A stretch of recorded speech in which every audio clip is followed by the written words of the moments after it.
각이 살아있는 정치평론 시사정각 시작하겠습니다. 오늘은 신지호 국민의힘 전략기획 부총장 그리고 김형주 전 의원 모셨습니다. 어서 오세요. 안녕하세요. 네, 첫 번째 주제 확인해 보겠습니다. 보여주시죠. 네, 문재인 전 대통령의 딸 문다혜 씨가 검찰 수사와 관련해서 SNS에 글을 올렸습니다. 이쯤 가면 막 하자는 거죠? 이런 글을 올렸는데요. 어떤 내용인지 그래픽 보시죠. 네, 우리는 운명공동체다. 이런 글을 올렸습니다. 경제공동체라는 말을 만들어서 성공을 했던지라 다시금 추억의 용어를 소환해서 오더를 준 건가? 이러면서 검찰을 비판했고요. 그런데 우리는 경제공동체가 아니고 운명공동체인 가족이다. 이렇게 썼습니다. 네, 그리고 가족은 건드리는 거 아닌데 아버지는 현재 엄연히 자연인 신분이신데 이쯤 가면 막 하자는 거죠. 이거 어디서 많이 들어본 말이죠. 이제 더 이상은 참지 않겠다. 이렇게 검찰 수사를 강하게 비판하는 글을 SNS에 올렸습니다. 김형주 전 의원님, 네. 참지 않겠다. 검찰 수사에 대한 강한 불만을 드러냈는데 네.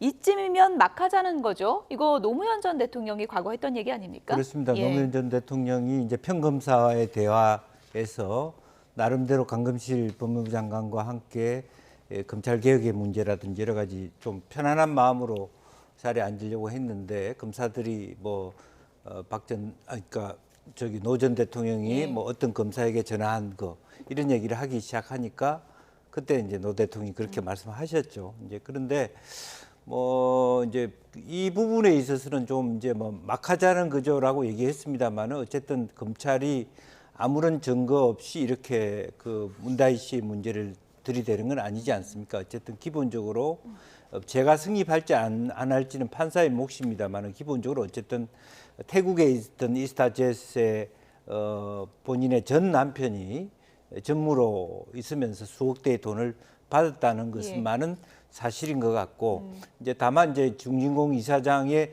대가성이냐 아니냐의 문제 또 그 논의 이전에 어쨌든 본인 전 남편이지만 어쨌든 자기의 전문성과 전혀 무관한 곳에 특혜 채용했다는 논란 또 상당수 많은 돈을 받았다는 논란 부분에 대해서는 검찰이 나름대로 그렇게 자신 있게 이렇게 말하니까 압수수색까지 하는 이유는 분명히 있다 그렇게 봐야 될 것 같습니다. 예.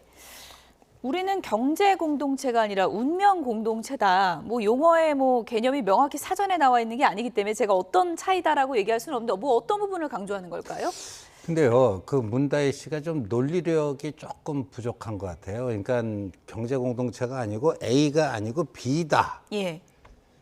근데 그럼 A와 B의 접합점, 공통 부분이 없던가 완전한 별개여야 되는데 운명까지 공동으로 할 정도면은 지갑은 당연히 공동으로 한다고 봐야 되지 않겠습니까? 그게 이제 세상 살아가는 상식 아니겠습니까? 그렇다면 경제 공동체라는 게 운명 공동체 안에 들어있는 자그마한 부분 집합일 뿐이죠. 그러니까 A가 아니고 B다라는 것까지는 좋았는데 경제 공동체하고 겹치지 않는 뭔가를 내줬어야 되는데 어서 논리적으로 좀 실패를 한 것 같고요. 예. 그다음에 이렇습니다. 태국에 이주했다가 귀국한 후에 문다희 씨가 어디서 거주를 했죠? 청와대에서 거주를 했어요.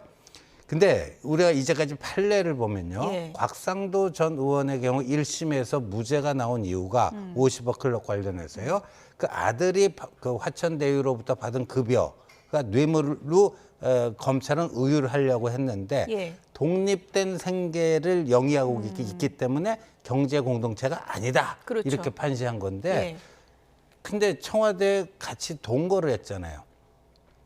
그러면 그거는 청와대 동거는 사실 경제 공동체라는 빼박 증거가 될 수가 있는 거죠. 그리고 청와대에서 같이 동거를 했다는 거는 경제 공동체보다도 더 센 거예요. 어떻게 보면. 경제 공동체는 같이 살지 않아도 지갑만 같이 공유하면 경제 공동체가 될 수 있는데 이건 생활과 살림을 공유하는 생활 공동체, 살림 공동체까지 같다라는 거예요. 그 공동체의 개념은 경제 공동체보다 더 큰 개념입니다. 그거보다 훨씬 더 나가면 이제 운명 공동체까지 나가겠죠. 그러니까 그런 점에서 저런 식의 해명이 검찰 수사의 그 예봉을 막는 데는 뭐 전혀 도움은 안 될 것 같고, 근데 예. 지지층 결집에는 뭐 약간의 효과는 있을는지 모르겠습니다. 예. 어쨌든 지금 뭐 경제 공동체냐 아니냐가 중요한 거는 지금 문재인 전 대통령에 대해서 뇌물 혐의가 이제 적시돼 있고 경제 공동체로 인정되느냐에 따라서 그 혐의가 이제 인정되느냐 안 되느냐 이제 분기점이기 때문에 이제 중요한 부분인데 문다희 씨가 참지 않겠다 이렇게 수사에 대해서 직접 입장을 밝히고 나섰잖아요. 앞으로 뭐 이런 이렇게 표명이 반복될 것도 같은데 이게 수사에 좀 본인한테 도움이 된다고 보십니까? 어떻게 보십니까? 본인한테 도움이 되겠어요?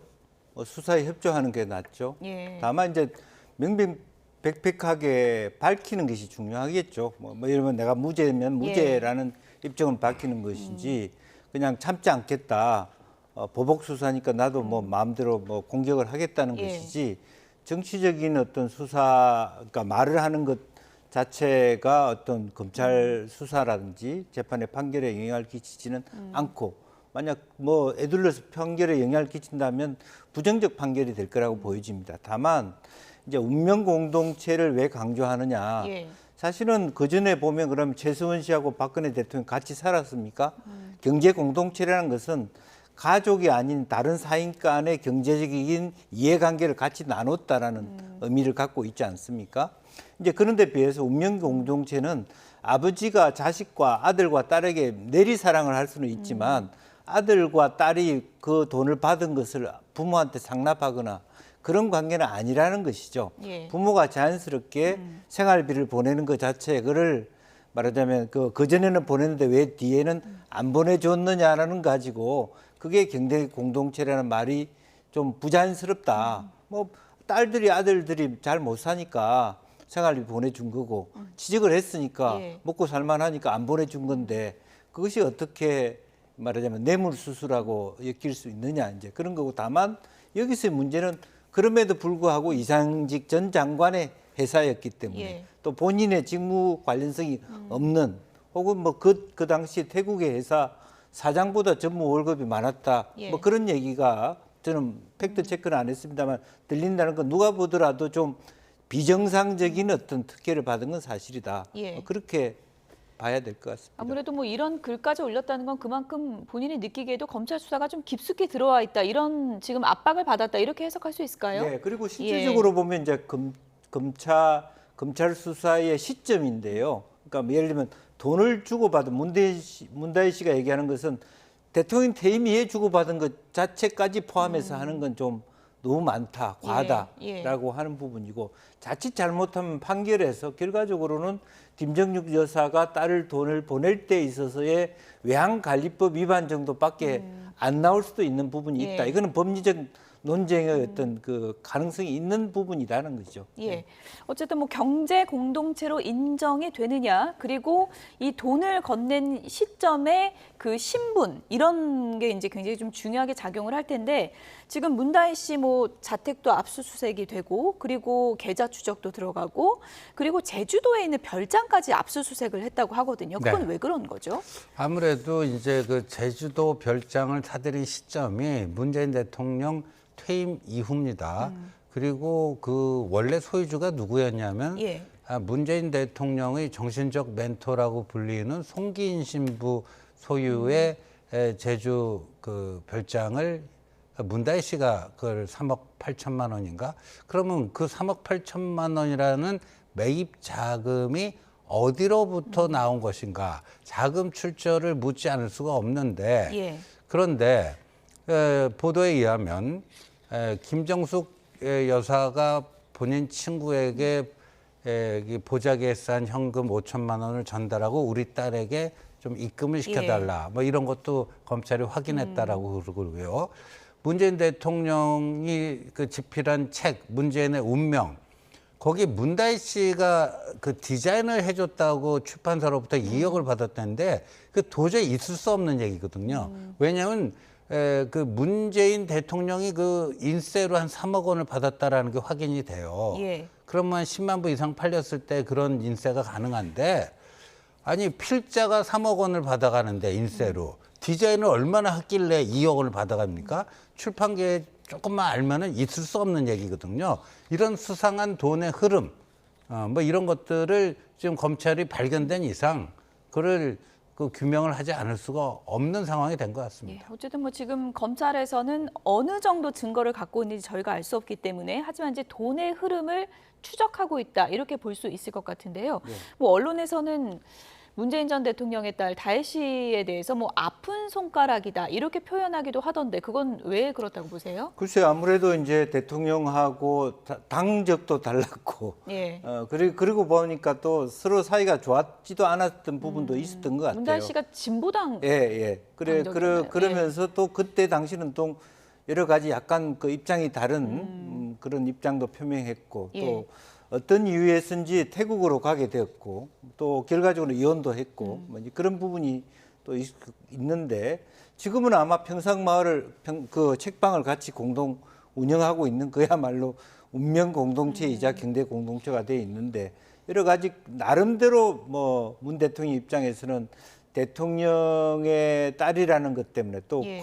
한때 곽상도 의원이 치밀하게 일거수일투족에 대해서 고소고발했지 예. 않습니까? 이제 그런 부분에 대해서 조금 뭐 본인으로서는 대통령 입장에서는 딸이 대통령 아버지가 대통령이라는 이유로 지나치게 많은 관심을 받고 혹은 이중잣대로 이렇게 평가받는 부분에 대한 아픔이 있을 거다. 그렇게 보여집니다. 예. 어쨌든 이 사건과 관련해서 조국 대표도 얼마 전에 이제 검찰 조사를 받았는데요. 조국 대표가 오늘 아침에 검찰 수사와 관련해서 이런 얘기를 했습니다. 들어보시죠. 저는 왜 이 시점에 이 문재인 대통령의 이름을 피의자로 적시하고 공개해버리냐 여기에 전 초점을 맞춰야 된다고 봅니다. 지금 이제 윤석열 대통령이 지지율이 급락하고 있고 또 윤석열, 김건희 두 사람에 대한 비리 의혹에 대해서 국민적 공분이 높아지고 있는데 갑자기 이제 맞불을 놓은 거죠. 그래서 3년째 수사를 하다가 지금 시점에 딱 터뜨린 이유가 뭘까? 3년간 수사를 했거든요. 저는 특히 시기적으로 보게 되면 이게 추석, 명절, 밥상용이라고 생각합니다. 과거 전직 대통령을 수사를 할 때는 아주 구체적인 물증이나 증거, 증언이 나왔습니다. 박근혜, 이명박 두 분에 대한 수사 같은 경우는 그랬기 때문에 검찰 수사가 들어간 것입니다. 근데 지금 같은 경우에 있어서는 언론에 찔끔찔끔 흘립니다만은 그게 문재인 대통령과 직접 관련되어 있다는 얘기는 사실 하나도 없어요. 네. 그러니까 이런 주장입니다. 지금 수사한 지 몇 년이 됐는데 이제 와서 이렇게 서두르는 게 대통령 지지율 떨어지니까 추석 앞두고 맞불 놓은 거 아니냐 이런 해석이거든요. 그건 어떻게 생각하십니까? 저거야말로 이제 억지로 껴 맞추게 하는 건데요. 그 뭐 조사하는 기관마다 조금씩 다릅니다만 그 대통령 지지율이 총선 이후에 푹 주저앉아갖고 거기서 거의 그냥 횡보를 하고 있잖아요. 그러면 4월 10일입니다. 총선 끝난 지가. 예. 지금 4, 5개월, 5개월 지났어요. 그럼 그때 해야지. 그러니까 대통령 지지율 급락한 시점과 이 사건을 검찰이 뭐 언론에 뭐 흘렸다라고 주장하는 이 시점은 적어도 뭐 4, 5개월 차이가 나요. 그러니까 이런 식의 끼워 맞추기는 이제 조국식 그 억지 논리다. 이렇게 볼 수밖에 없고요. 그다음에 전직 대통령 그러니까 이명박 박근혜 전 대통령 그 수사한 게 그 당시 이제 문재인 정권의 핵심인 민정수석을 했기 때문에 아무래도 그게 찔린지 그때하고 지금은 이게 이렇게 다르다 하는데 그때는 아주 명백한 구체적 증거가 있었는데 지금은 없다 이거 아닙니까? 근데 아까 제가 다 말씀드렸잖아요. 이상한 돈의 흐름이 포착된 것만 해도 그렇다 하는 건데요. 그다음에 박근혜 대통령과 최순실 씨가 금전거래 관계가 단 얼마라도 10원이라도 확인된 게 있나요? 확인된 거 없습니다. 그런데 경제 공동체로 의율이 됐어요, 법적으로. 그래서 그 굉장히 무거운 형을 받았는데 이거는 경제 공동체를 넘어서 제가 말씀드렸잖아요. 산림 공동체예요. 그 청와대 그 상당 기간 동거를 했다는 점에서는. 예. 근데 뭐 조국 전 대표, 조국 대표 눈에는 이제 그런 거는 안 보이는 거고, 뭐 그런 거라고 봅니다. 예. 어쨌든 뭐 전직 대통령 수사엔 좀 구체적인 물증이 있었는데 이번엔 좀 무리한 수사고 수사의 이 시점도 굉장히 의심스럽다는 게 이제 조국 대표의 지금 주장이거든요. 조국 대표를 포함해서 윤건영 의원 등 그러고 지금 제2의 논두렁식의 얘기를 계속하고 있잖아요.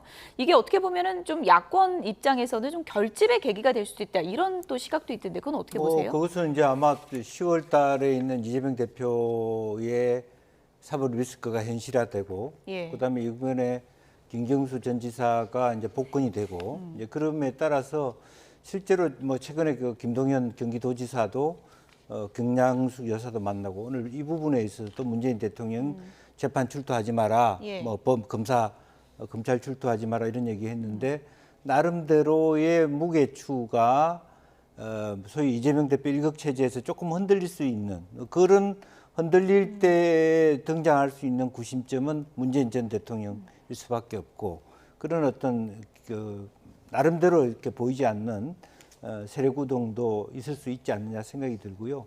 다만 이제 조국 전 장관이 그렇게 얘기를 하고는 있습니다만은 제가 알기로는 FIU 수사가 굉장히 구체적으로 많이 돼서 예. 물증이라고 하는 부분들은 명확하게 드러낼 수 있을 겁니다. 이제 그런 돈의 흐름에 대해서는 예. 최근에 들어서는 빼도 박도 할 수 없습니다. 다만 뭐 암호화폐를 어떻게 하지 않는 후산 거의 그 금융권을 통한 뭐 말하자면 자금의 흐름에 대해서는 다 캐치해낼 수 있다는 거고 다만 이제 하나 우리가 비판해야 될 점은 시점상으로 너무 오랜 시간을 끈 수사가 되었다. 예. 결과적으로는 3년 전에 있었던 고소고발 사건이 왜 이 시점에 등장하게 됐느냐에 대한 문제 제기는 조금 우리가 눈여겨봐야 된다 그렇게 봅니다. 예. 어쨌든 뭐 추석 이후에 문다혜 씨 소환 조사 얘기도 지금 새어나오고 있고 문재인 전 대통령 조사도 이뤄지지 않을까 이런 전망들이 나오고 있는데 그런 수순으로 갈 거라고 보십니까? 그렇게 갈 수밖에 없다. 그러니까 수사는 보통 이제 뭐 정권 바뀔 때마다 이제 여야가 바뀌니까 서로 각자 주장이 있지만 기본은 증거와 법리가 가리키는 쪽으로 가야 되는 거 아니겠습니까? 그런데 지금 그렇게 갈 수밖에 없는 그것이고 여기에 대해서 이제 정치 보복이다 이런 주장을 지금 야당이 하고 있는데 예. 과거 그냥 본인들의 집권 당시에 그 이명박 박근혜 전 대통령 수사했던 그때 당시에 그 거친 수사와 비교해 봤을 예. 때 구체적으로 어떤 게 이게 부당한 수사가 뭔지 이게 구체적으로 지금 특정을 못 하는 것 같아요. 그냥 자기들이 한 거는 정당한 적폐청산 수사였고 예. 우리가 당하는 거는 이게 정치 보복이다. 이거 말고는 없어요. 구체적인 게 없습니다. 예. 어쨌든 지금 뭐 민주당에서는 보복 수사다 이런 점을 강조하고 있는데 정청래 의원은 이 보복 수사를 넘어서 이거는 폐륜 수사다 이렇게까지 얘기를 했습니다. 들어보시죠. 저는 개인적으로 윤석열 검찰 정권에 의한 문재인 대통령 가족 수사는 정치보복 수사가 아니라고 생각합니다. 문재인 대통령이 윤석열 대통령에 대해서 뭘 불이익을 줬거나 피해를 줬거나 했을 경우에는 앙심을 품고 보복할 수 있죠. 근데 자격도 되지 않는 사람을 중앙지검장, 검찰총장 승진시켰더니 지금 수사를 하고 있는 거죠. 저는 배은망덕 수사라고 생각합니다. 개인적으로. 정치보복 수사는 아니죠. 보복할 자격과 지위 있지도 않는 것 같아요. 참 안심합니다. 저는 배은망덕 수사라고 생각하고요. 폐륜 수사라고 생각해요. 네, 뭐 녹취엔 다 안 담겼지만 위원장의 이런 발언에 대해서 또 이제 의원들의 항의 목소리도 이제 담겨 있는 것 같고요. 어쨌든 이제 폐륜 수사다. 아니 검찰총장까지 시켜준 사람한테 이렇게 할 수 있냐? 뭐 이런 맥락인 것 같은데요. 어떻게 들으셨습니까? 네. 그런데 이제 법사위원장으로서는 매우 부적절한 발언이었다고 생각합니다. 예. 그러니까 사실은 뭐 그러면 도움을 줬으면 봐줘야 되고 그건 아니지 않습니까? 그게 공정은 아니다라고 생각하고 예. 그야말로 뭐 유죄 무죄 뭐 또 유권 무죄 이런 얘기가 되는 거니까 참 법사위원장이 해야 될 얘기는 아니었다 그렇게 생각이 되고 더군다나 지금 공정한 그 상임위 자체를 논란이 있을 때 중재시키고 또 소음을 줄이는 게 상임위 위원장의 역할인데 예. 본인이 스스로 저렇게 논쟁을 유발하고 시간을 끌게 만드는 그런 부분에 대해서는 좀 제 개인적으로도 유감을 표명합니다. 예. 어쨌든 뭐 문다혜 씨가 뭐 참지 않겠다라는 입장을 밝혔고 만약에 이제 소환 조사 일정이 또 잡힌다면 기자들 앞에서 또 얘기할 기회가 있을지도 좀 기다려 봐야 될 것 같은데요. 이번 사건 수사 어떻게 진행될지 좀 보겠습니다. 다음 주제로 넘어가 보도록 하겠습니다. 보여주시죠.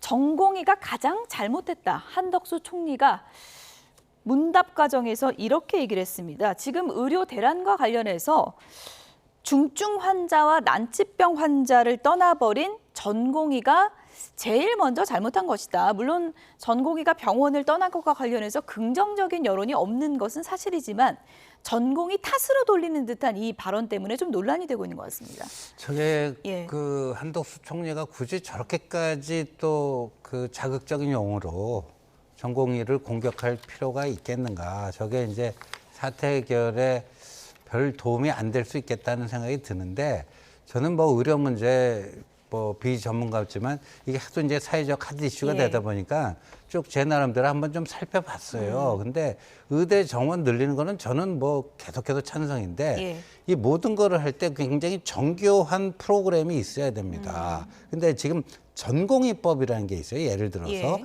거기에 보면요. 그 전공의들의 일주일의 근무 시간이 최대 88시간까지 가능합니다. 이건 건 월화수목금토일 7일 동안 하루도 안 쉬고 하루에 한 12시간 이상을 근무를 해야 된다는 얘기거든요. 예. 그러니까 일반 근로기준법하고 또 달라요. 전공의법은. 근데 이거는 너무한 거죠. 예를 들면 그거를 뭐 지금 그 확 줄이는 그런 얘기가 되고 있는데 그러니까 의대 정원을 늘리고 전공의들을 설득시키는 과정이 있어서 예. 예를 들어서 그 전공의법을 개정을 해서 최장 88시간까지 근무할 수 있게 된 거를 뭐 70시간 이내로 줄이는 법 개정 작업이라든가 그다음에 미국, 영국, 호주, 일본 이런 선진 4개국에서는요. 예. 전공의에 대해서 전공의 수련 국가 책임제라는 걸 합니다. 그럼 전공의 수련과 관련된 모든 비용을 정부 부담으로 하는데 우리는 이제까지 담당 병원 부담이었어요. 그런 점에서 그 예산을 그런 쪽으로 좀 그 확보를 해서 그 여건을 만들어준 다음에 뭐 전공의를 좀 설득하고 의대 정원 늘리고 뭐 하는 이런 등등이 있었어야 되는데 예. 그런 사전 정지 작업 없이 그냥 어찌 보면 그들 입장에서 보면 돌출적으로 의대 정원만 탁 늘리는 이런 식의 것들이 굉장히 오히려 반발을 훨씬 줄일 수도 있는데 그걸 키워버린 게 아닌가. 저는 예. 좀 요새 제가 쭉 살펴보니까 그런 생각이 많이 드는데 예. 그런 차원에서 지금 총리께서 저런 발언한 건 사태 해결에 전 별 도움이 안 된다고 봅니다. 이재명 대표도 오늘 고대안암병원 응급실을 찾는다고 하는데요. SNS에 한덕수 총리 발언에 대해서 이렇게 비판을 했습니다. 의료 대란이 의사 탓이라니 그렇다면 민생 파탄은 국민 탓이고 경제 위기는 기업 탓이냐 이렇게 반박을 했더라고요. 네. 그래도 이제 그 한덕수 총리나 박민수 차관이나 너무 현장을 모르고 예. 또 그야말로 관료주의적인 행태를 보이는 거 아닌가. 현장과 너무 동떨어진 말씀.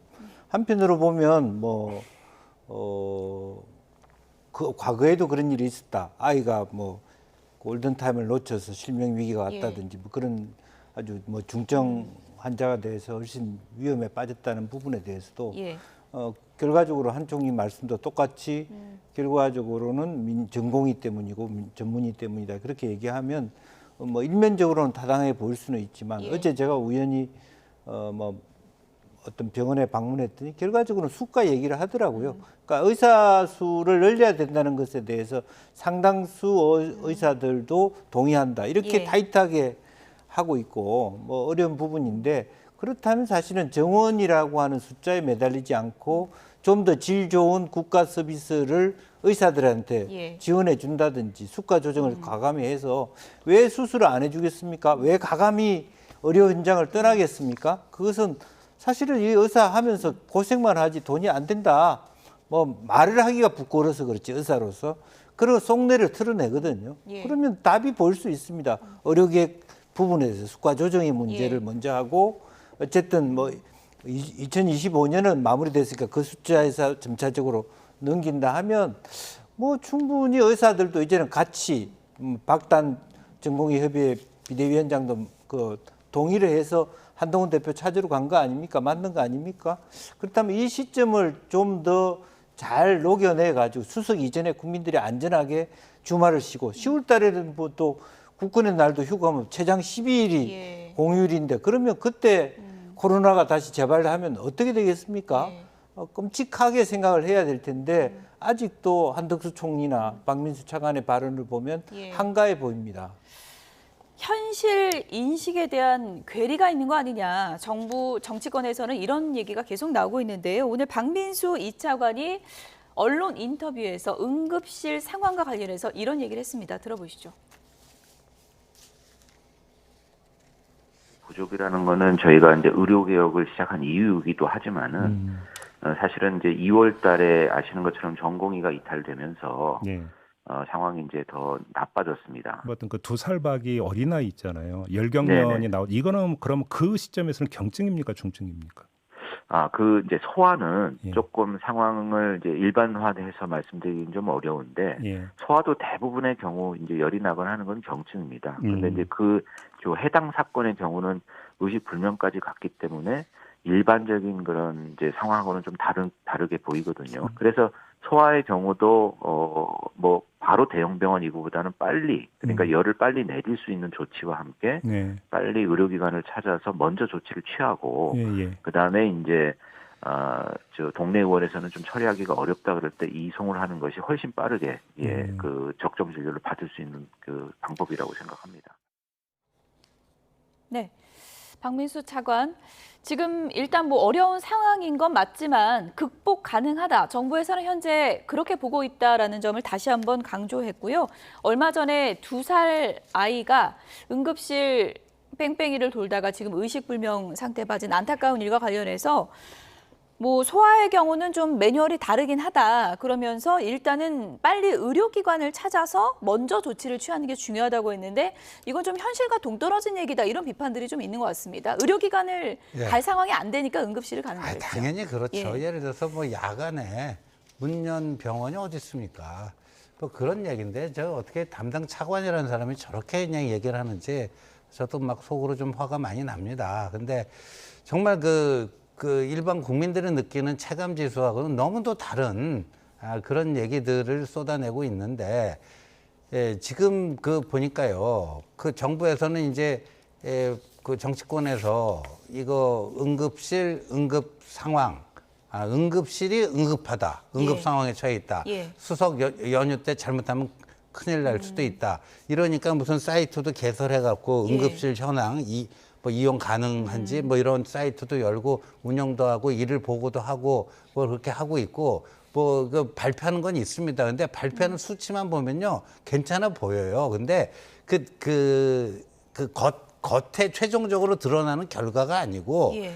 그 내부적인 상황 같은 거는 전혀 반영이 안 됐거든요. 그러니까 예를 들어서 뭐 그 전공의가 이탈하기 전에 전공의도 있고 전문의도 있고 그렇게 하면서 응급실이 정상적으로 운영될 때랑 예. 전공의가 다 빠지고 전문의 내에서도 몇 명이 이제 사직하고 나갔는데 꾸역꾸역 하면서 하여간 나름대로 이게 응급실 체계가 유지되고 있으면 그걸 정상으로 지금 정부는 카운트하고 그렇게 발표를 하고 있는 거예요. 예. 그러니까 그런 그 내부적인 상황이 그 반영이 안 된 저런 식의 진단은 참 위험하다고 봅니다. 그리고 또 한 가지 좀 짚어볼 대목이 박민수 차관이 이제 소아가 열이 나는 경우는 대부분 이제 경증이라고 했는데요.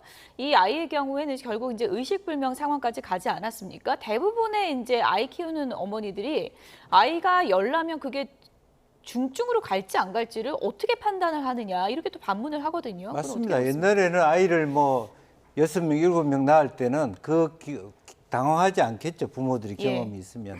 근데 요즘에는 기껏해야 하나 아니면 둘이고 보통 부모들이 무조건 당황하지 않겠습니까? 그런 경험이 없을 경우에는.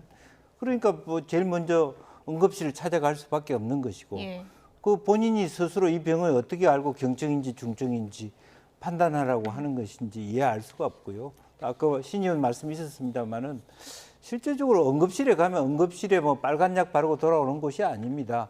중증이 됐을 때 그 중증을 더 깊이 진료해 줄 수 있는 그 말은 그 다음 단계로 연결해 주는 역할을 해야 되거든요. 예. 그 다음 단계가 없다는 것이죠.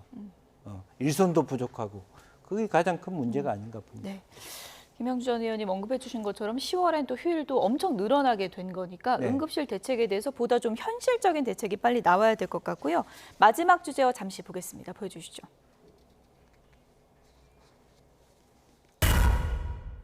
이건 수박 특검이다. 국민의힘 박정우 의원이 지금 수박 특검이다. 민주당이 최상병 특검을 4번째 발의했는데 이거 한동훈 표라고 하지만 겉만 그렇지 들여다보면 그렇지가 않다. 이렇게 반박을 했습니다. 오늘 어떤 얘기가 오갔는지 들어보시겠습니다. 저는 한동훈 대표가 너무 모범생이라고 생각합니다. 그러니까 어떤 의미죠? 모든 걸 그 누구와도 완전히 척지지 않으면서 모두에게서 칭찬을 받고 싶어하는. 그런데 죄송하지만은 그 정치에 있어가지고는 요술봉은 없습니다. 예. 모든 걸 다 가질 수는 없어요. 국민을 보고 예. 본인이 약속했던 최상병 특검법을 정말 강하게 드라이브를 밀고 가서 예. 국민의 지지를 얻어서 그러면 지금 반대하는 의원들도 어쩔 수 없이 따라오도록 만들겠다. 뭐 이런 표현은 좀 솔직히 쓰고 싶진 않은데 수박 특검법이다. 겉과 속이 다른 특검법이다. 이렇게 봅니다. 수박 특검법 무늬만 한동훈 표다? 결국엔 민주당이 원하는 방식을 고집하겠다는 뜻으로밖에 볼 수가 없기 때문에 뭐 여론전에서는 어느 정도 힘을 받을 수는 있지만 실질적으로 한 대표를 움직이거나 또 한 대표의 뜻을 존중하는 저희 당의 의원들의 마음을 움직일 수는 없다. 네, 그렇게 봅니다. 네, 수박 특검이다. 뭐 수박은 민주당에서 약간 금기어처럼 돼 있기도 한데 네. 어쨌든 이거 한동훈 주장 담아냈다고 하지만 알고 보면 거짓말이다. 뭐 이런 얘기인가요? 그러니까 핵심적으로 보면 비토권을 민주당이 갖고 있다는 것이죠. 사실은. 그래서 처음에는 그 권한을 의원식 국회의장한테 줬는데 의원식 국회의장이 그런 건 좀 적절하지 않다. 예. 결국에는 민주당이 추천할 수 있고 비토할 수 있다. 결과적으로는 민주당 손에 의해서 좌지우지 되는 건데 무늬만 한동훈 표지 결국에 민주당의 이로운 것이고 또 이번 법안에는 한동훈 대표가 제안했던 그 제보 공작 뭐 그런 거 예. 있지 않습니까? 그것도 포함시켜라. 양당 대표회담 때는 이재명 대표가 그까이 포함시킬 수 있다 이렇게 얘기했는데 실제로 본 법안에 나왔을 때는 슬쩍 그것은 뺐어요. 그랬군요. 그러면 뭐가 남나? 한동훈의 흔적은 없고 예. 제3자라고 하는 타이틀만 남아 있는 것이니까 수박이다 이렇게 보는 겁니다. 예.